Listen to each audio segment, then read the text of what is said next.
We are here in Winnipeg and we are looking at not just a sustainable building, but the most sustainable building in Canada and one of the top 10 most sustainable buildings in the world.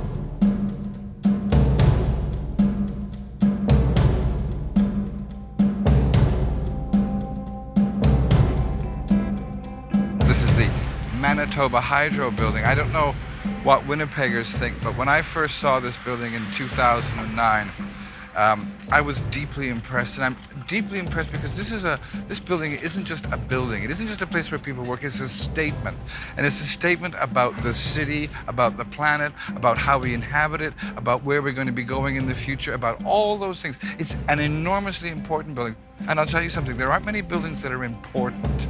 This is an important building. I think this building became greater than Manitoba Hydro. It brought this sustainable design in big commercial buildings to another level. This is world-leading excellence.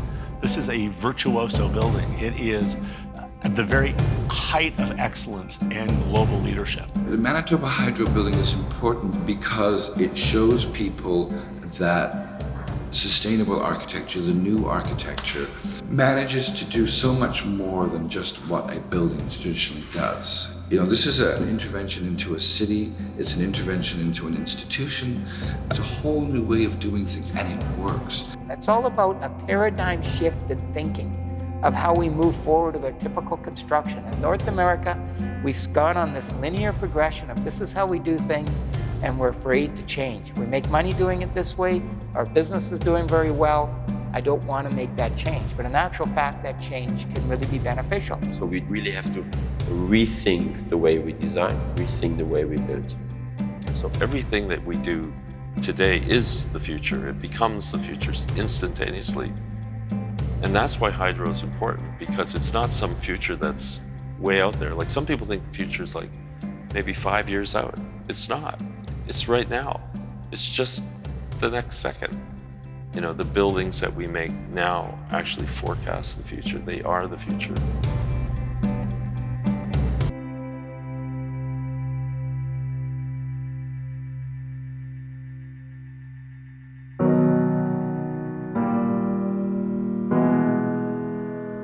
This is Manitoba Hydro Place, a 700,000 square foot, 23-story office tower built in one of the most difficult climates in the world.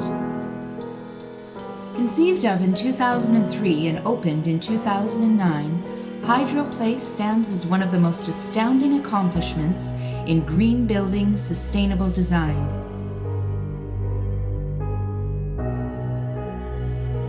When we were doing hydro, to me, the interesting question was, if you're trying to reduce energy consumption by 60%, that means that you really have to examine the heating, cooling, and lighting. And you had to come up with different concepts which really were passive. The idea of passive systems or a passive operation is to use like the natural resources which are available on the site. Like for instance, you use the daylight instead of artificial lighting, or to supplement artificial lighting, you use natural ventilation, you use the cooling potential, for instance, of the nighttime when it cools down at nighttime. So these kind of things, which can be very inexpensive and have a significant impact on the operation, on the energy performance of a building. Let's simplify it. Hot climate, you need cooling, you need sun protection, and ideally no direct sun in the building. Cold northern climate, you want sun, you need sun, and you have an heating issue.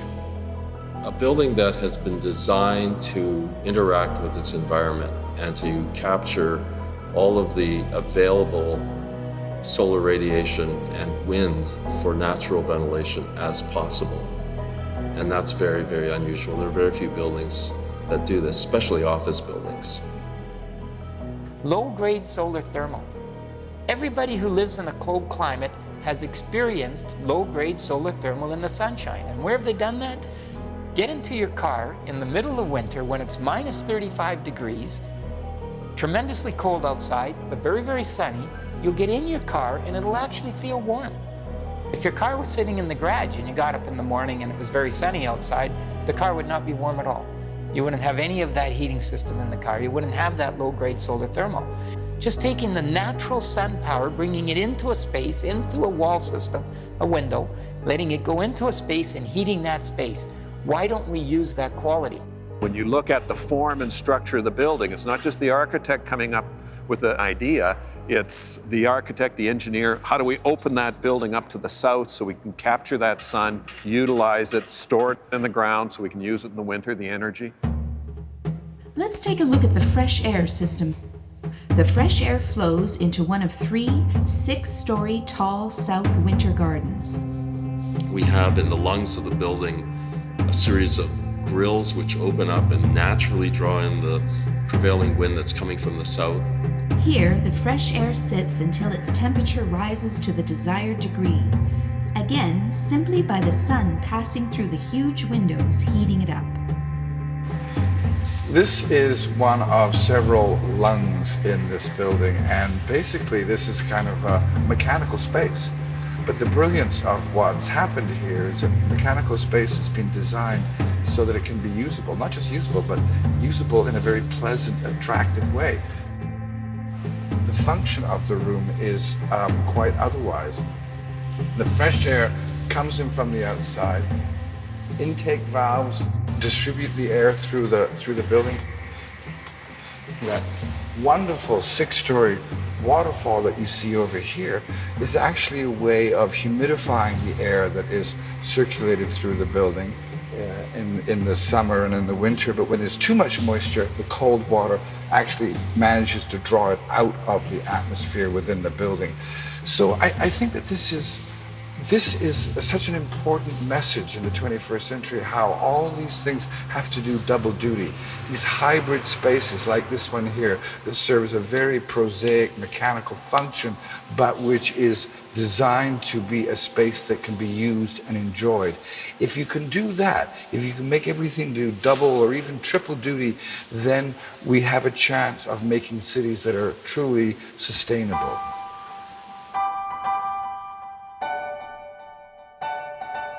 So throughout the office, there's a raised floor system, and that basically acts as the main plenum delivering air to the space. So the air from the atrium is drawn in under each floor, and then there are literally registers in the floor. And as the energy engineer said, it's basically like you flood the office with a pool of fresh air at your feet. And so what happens is that the fresh air is coming in, it's warming up, it's hitting our bodies, it's stratified, going up to the ceiling, and it's being drawn slowly, almost imperceptibly here, where we have our solar chimney. Along the north side, we have a tall, skinny solar chimney. The very top of the chimney is designed to get extra hot by the sun, creating a vacuum called the stack effect. The solar chimney, because heat rises, a natural stack effect, creates a negative draft in the building. And so it in itself will naturally create a negative draft, drawing the air through the building. It's a very simple system or equipment that is really effective for supporting natural ventilation, cross ventilation. We saw in the large 6-story atrium, the room that I call the lungs of the building, we saw where the building breathes in. This is where the building breathes out. This is where the air that's warmed up by having circulated through the building is exhaled. It goes through these large vents here into a solar chimney, goes up to the top of the building and into the atmosphere. And the beauty of the system, of course, is that it's invisible for one thing. It doesn't involve huge amounts of noisy and expensive equipment, but it works. And it works in a way that doesn't involve large amounts of energy.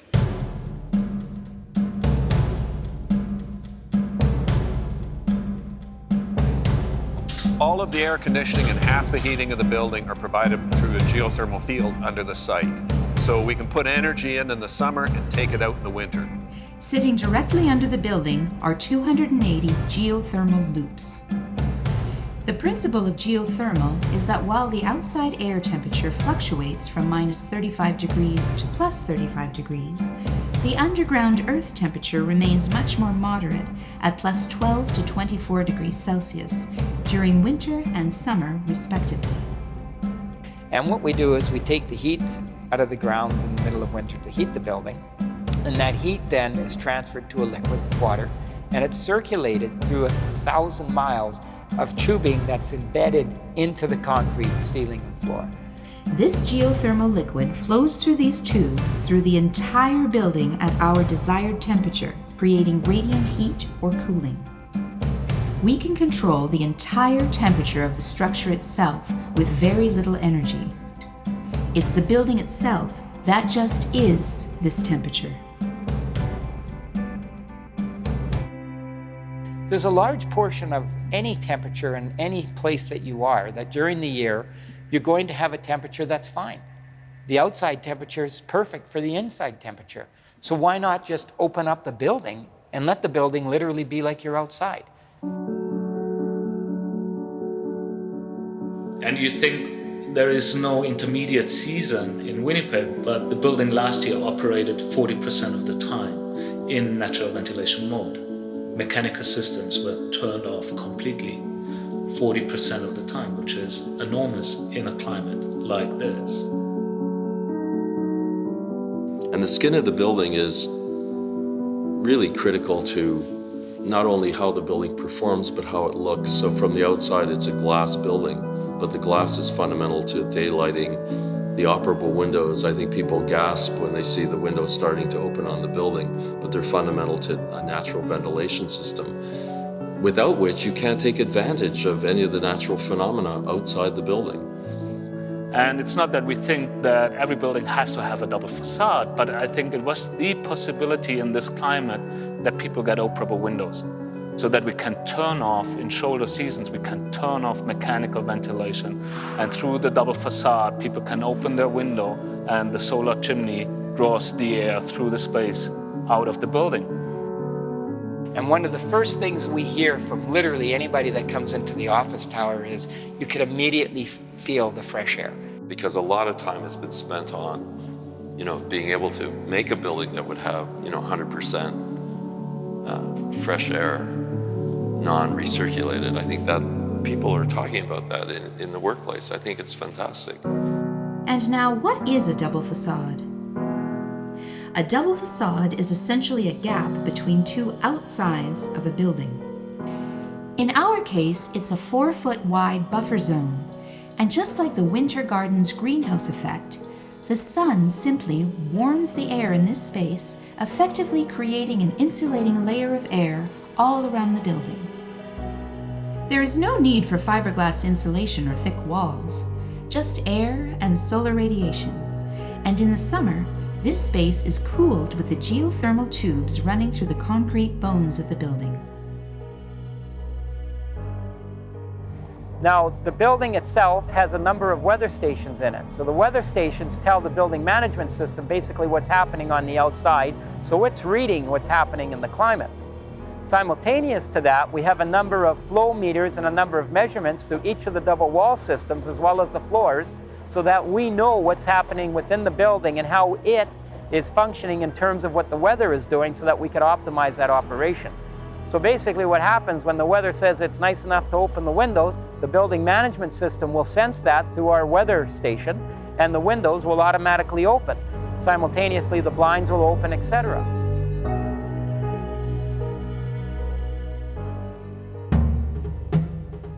Of course, we save money in operation. If it's energy efficient, we have less operational costs for energy.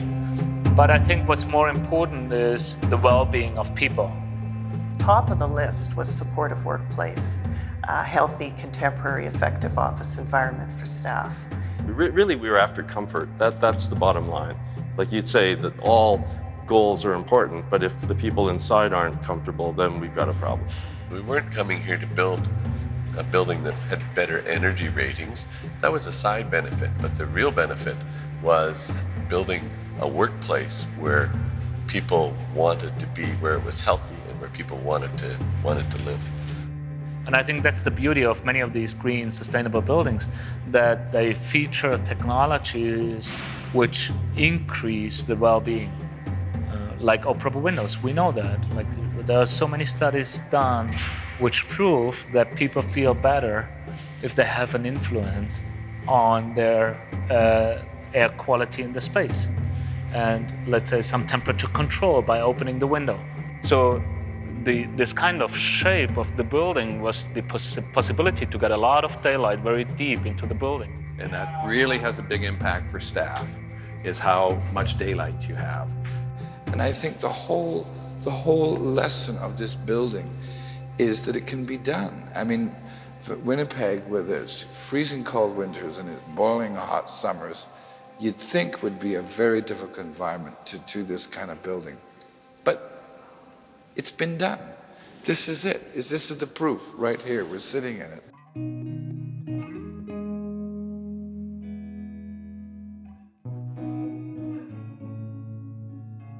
Buildings like this one that understand that they're part of an environment, the natural environment, also understand that they're part of a civic and urban environment.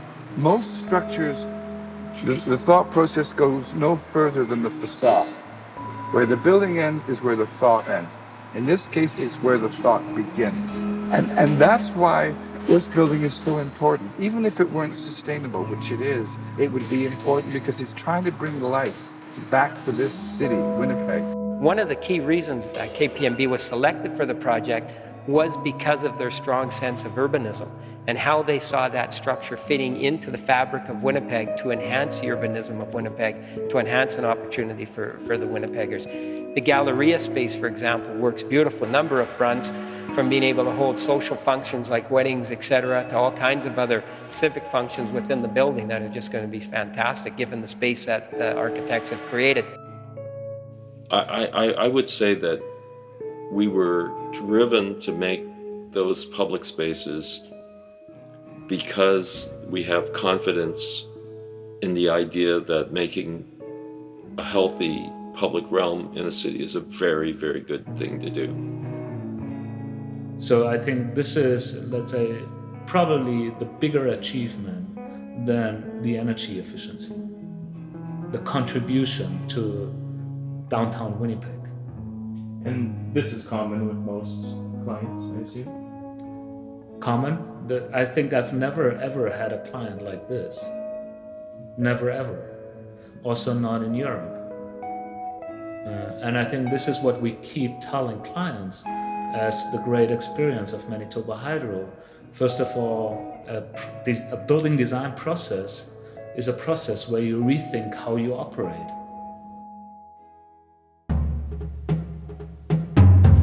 And I think this building, more than any other that I'm aware of, is a statement of confidence in the future of Winnipeg.